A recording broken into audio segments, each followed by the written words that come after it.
legal reforms carried out, including the establishment of the Legal Aid Commission in 1996 and the re-establishment of the Fiji Law Reform Commission in 1996 as well.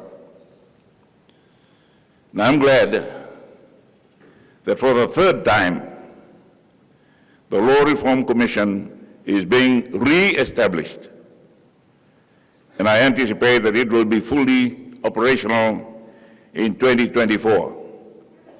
If the Honorable Attorney General and his team will do their work properly and timely.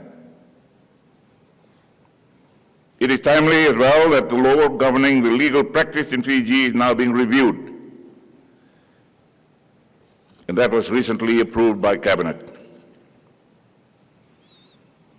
I urge all legal practitioners to participate and be heard in that review. Your participation is important, given that many of you did not have any say, perhaps, in the promulgation of the current law in 2009. So go to it when you're called to be heard this time around. The 2009 promulgation silenced the legal profession, I'm told. I'm not in the legal profession, so I do not know whether I have been silenced. I refuse to be silent in whatever I do. Arguably, lawyers have a professional responsibility, perhaps even an obligation, to be change agents for society and to stand up for the rule of law and to challenge injustices. That is quite apart from your role in advancing your clients' interests. I'm glad to see that the Fiji Law Society Convention has also been reconvened, and lawyers once again have a choice whether to attend either of or both of these conferences. This milestone 25th anniversary of the Attorney General's Conference is more than just a commemoration. It is a time to reflect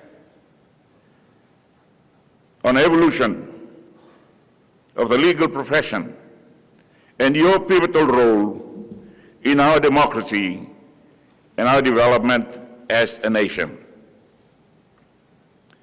As you gather here in this new era of Fiji's governance, we also acknowledge the role of the law and lawyers in this new era and throughout our history.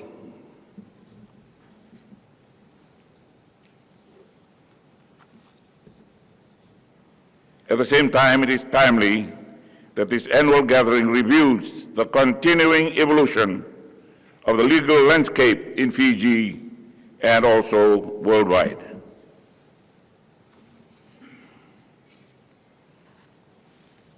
I notice some very familiar faces in the front bench here, and I add my welcome to you, gentlemen.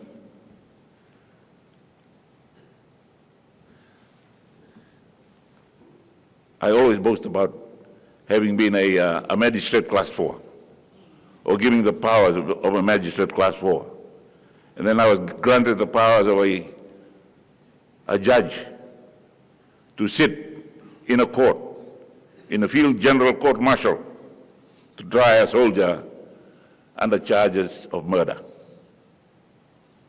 And I carry with pride that the Chief Justice then supported my finding, but reduced the sentence. Your conference topics for this next 2 days, canvass important developments in law and the profession, given the development in digital connectivity and technology. For instance, this age of digital connectivity provides unprecedented opportunities for collaboration, but also for exploration. As lawyers, we have a unique opportunity to extend your reach beyond borders, forging connections and exploring legal opportunities. As lawyers, you're also the custodians of justice in the virtual world. Beyond the commercial relationships and legal opportunities, your responsibility as legal practitioners extend to the protection of individuals. I have so many lawyers in Fiji who have come to my aid when I was in that box that none of you have probably been in court. You must find a way to extend your role beyond the conventional courtroom battles to virtual landscapes where scams lurk. Your skills as legal professionals become invaluable tools in the fight against digital deception. This acknowledges the evolution of platforms which lawyers now inhabit. Then there is the role of lawyers as guardians of justice, particularly for the most vulnerable in our communities.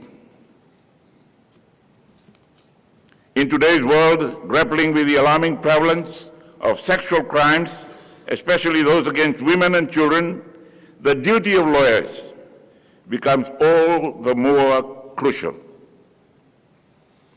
In the pursuit of justice, lawyers must actively understand and address the legal challenges and the sensitivities of those crimes. I want to take a moment to acknowledge the efforts of those of you who have chosen to stand as beacons of protection.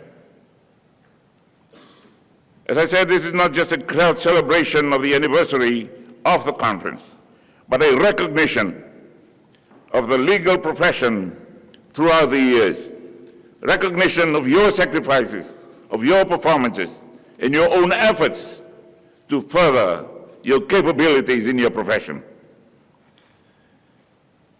This is reflective how lawyers have embraced a more socially impactful role in advocating for justice reforms. Lawyers are no longer confined to the traditional role of solely being courtroom gladiators.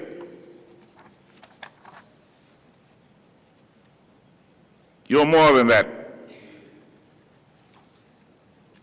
You also have the same problem as I have. People see us everywhere, running from courtroom to courtroom, piles of books under our arms. You do that. And I'm seeing in conferences all over the world, and people are wondering whether we are workaholics or Epicureans.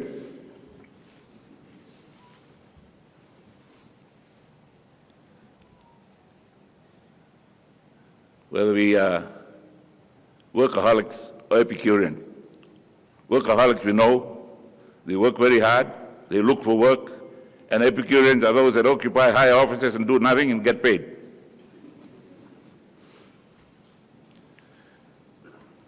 You as lawyers are multifaceted problem solvers. You wear various hats, with those roles evolving as solutions also evolve.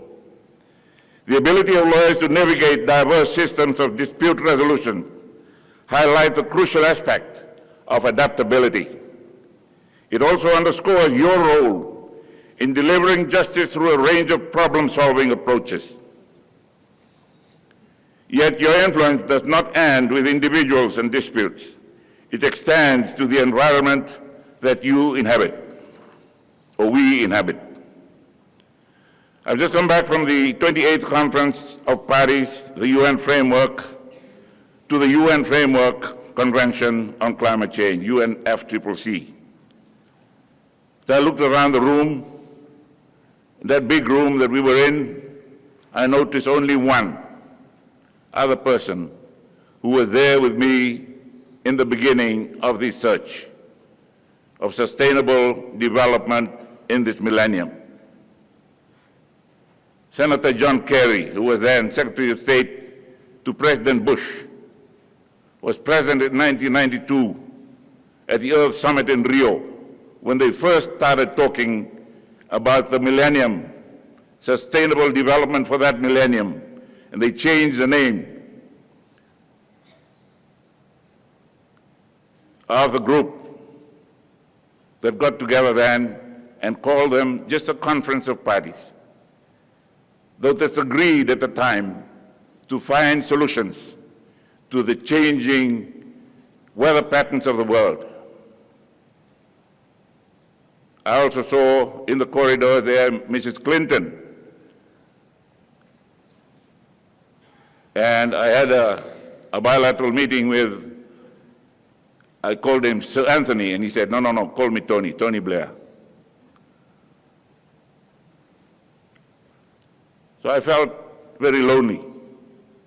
A lot of people talking about all these things that we are facing and all the scientific solutions. And I said, well, good for you to be finding solutions now. I was there when we realized we were going to have problems.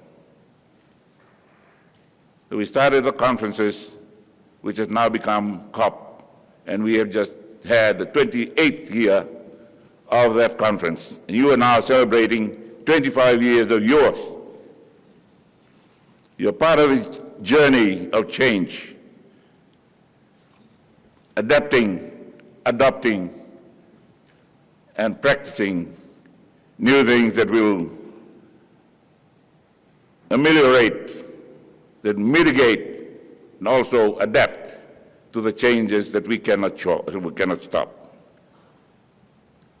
After the high-level week, where leaders deliver national statements that outlined their priorities, our subject matter experts are there in negotiation rooms, battling out the language of the final agreement to come out of this annual conference.